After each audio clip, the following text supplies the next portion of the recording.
Cari amici della Via dei Presepi, ben ritrovati, il tour dei nostri presepi continua, siamo alla fine del 2023, 31 dicembre, stiamo dando il benvenuto al 2024, fra poche ore infatti lo brinderemo e lo coglieremo.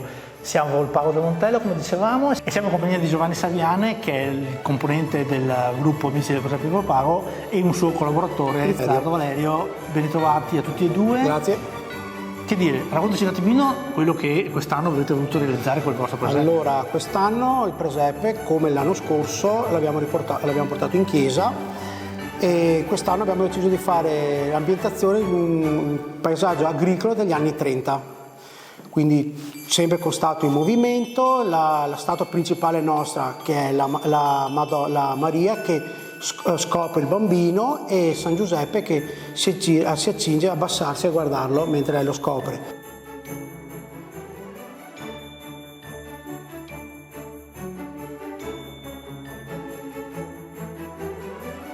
Io ringrazio tutti i ragazzi che hanno dato una mano per fare questo presepe, è stato un lavoro di bei tanti mesi, ma soprattutto un ringraziamento speciale lo diamo al nostro artista che è Gino Rizzardo, che se non avessimo lui per noi il nostro gruppo cadrebbe giù.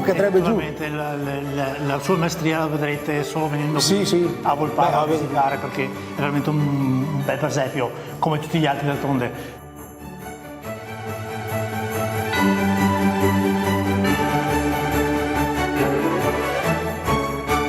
Diamo appuntamento, adesso ormai andiamo verso il brindisi per l'inizio del Capodanno, però il presepe continua ad essere aperto per altri giorni, quindi allora, dove ci troviamo? Allora, ci troviamo a Volpago del Montello, il presepe è all'interno della chiesa parrocchiale, è aperto fino al domenica 7 di gennaio, tutti i giorni, mattino dalle 9 alle 12 e il pomeriggio dalle 15 alle 19. Dall'8 gennaio fino al 31 gennaio saremo aperti solo nelle domeniche dalle 15 alle 18.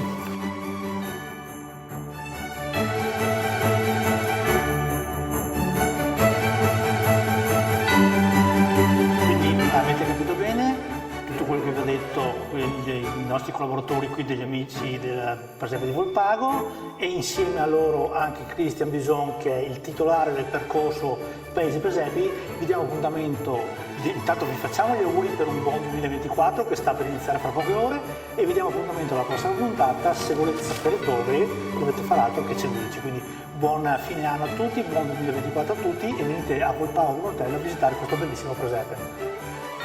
Tanti auguri, buon 2024!